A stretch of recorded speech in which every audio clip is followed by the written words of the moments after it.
played tonight. There were a lot of ebbs and flows in the football game. And we obviously didn't play our best game, but we did enough to get it done. And on offense, we picked up the defense when we had to, and the defense picked up the offense when they had to. And I thought that it was a very solid special teams effort as well. We're going to move on as quickly as possible because winning in this league is not easy. It's something that you got to go out each and every week and prepare, and I thought our guys prepared this week and they were focused. And with that, I'll open it up for questions. Darryl? Oh yeah, Coach, could you talk about entering the fourth quarter down 10 and what started to click for your offense there? Well, I think what started to click for us is we got into our no-huddle offense. We were able to, do that. We wanted to do it earlier in the football game. We just weren't because of field position. We were behind in the field position battle there in the third quarter. It was something that we had talked about doing at halftime and making that adjustment, and we didn't get a chance to really get into it until the fourth quarter. Talk about the ebb and the flow. Talk about the flow that Michael's run brought, the long run. Well, it's, we hit a trap.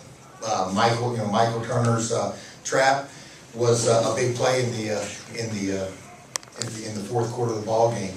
And we knew that there was going to be tough sledding all day with that team because they're a very good football team. And I can't tell you how important it is to get those explosive plays and change the field position. But that was one of the bigger plays. And I thought our quarterback really showed his toughness. I don't know if there's a tougher guy than Matt Ryan. I can't tell you. He took a number of shots and he kept going. And when you got guys like that, you got a chance to be successful. Did you talk about the play of tight end Tony Gonzalez today? That's why he's been to all those Pro Bowls, and he's obviously going to be a first ballot Hall of Famer. Can't say nothing but wow about those catches. That will be one that you'll be seeing for a long time. That one-handed catch down in the end zone towards our tunnel. And then he had the other catch there in the red zone as well. Tony was on fire. He and Matt were in sync. And when you have that type of sync and synergy, you're going to make some plays. Coach, talk about the turnovers in Chicago. They put it on the floor, but you couldn't get it today. You were able to do something with the ball, but you got turnovers. Yes, we were. And again, this league is about turnovers. Turnover ratio is huge. It has, of all the factors, the turnover ratio is probably the one that statistically determines who's going to win or lose a football game. And we were able to take advantage when we were able to create some turnovers. What was your mindset there going into their last drive that you stopped, especially that big tackle by Christopher Owens? The mindset was we had the long drive. It was we didn't play very well until we got down in the red zone. Unfortunately, we let them come off of our goal line, but the guys had perseverance, and that is something that you can't overvalue because that's what it is all about. It's about the men in that locker room going out there and playing together, and we talked about it all week.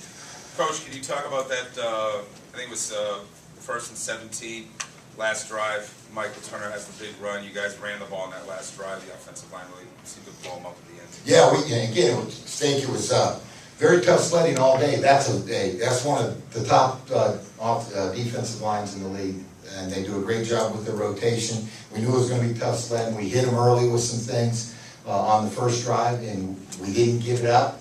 We wanted to make sure that we had a pretty good balance in terms of pass to run, run to pass, and we just kept scratching where we were going, and finally we were able to bust one.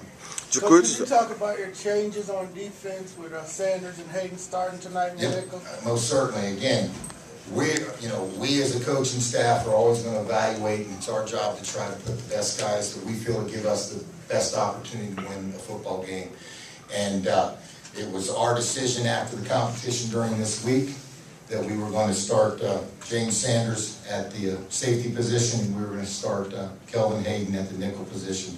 These are guys that we added in late and right before the season started, and they've been on a crash course, and I think our coaching staff has done a great job in getting these guys prepared. They're great professionals that have won a lot of football games, and I think they're a good addition to our football team. You mentioned toughness and perseverance. How much could you see that with Matt in that you couldn't run the ball a lot most of the game, he was getting hit a lot, but he continued to kind of hang in there and sort of got it done at the end? That's what he's a tough Irishman, I tell you. I've said that before. That's what he is. He gets hit, and he takes that hit, and he keeps going. And he is a guy that will never give up. And when you have a guy like that you have leading your football team, it's going to pay dividends in the long run. This is a long season. We don't wait. We were sitting in here last week not feeling good about it. We moved on as quickly as possible, and that's what we've got to do again this week, because we've got a division game down in Tampa on Sunday. How'd you feel about the way you contained Michael Vick, or It's hard to contain. It's hard to contain a quarterback like Mike. He did a good job. We wanted to go in there. We wanted to get pressure on him. We wanted to hit him. We wanted to try to sack him.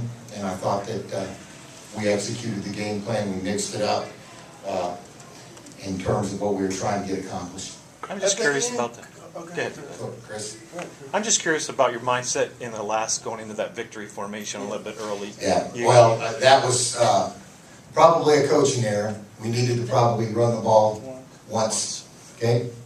Not probably, it was a coaching error, okay? In terms of the mindset, that was not the proper way to do it, but we were able to get through it, okay?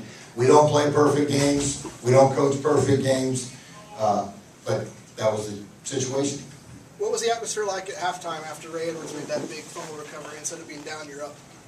The atmosphere at halftime, regardless if we're up or down, we come in. This is a workmanlike group of men. They come in, and we try to make our adjustments, and we just keep on task, and that's what we've got to do. Knowing that there's going to be ebbs and flows in a football game, you've got to do that, because if you get up and down with what happens on that field between the sidelines, it will be tough on you. And our guys had to focus on what they had to get done, and every man in there did that.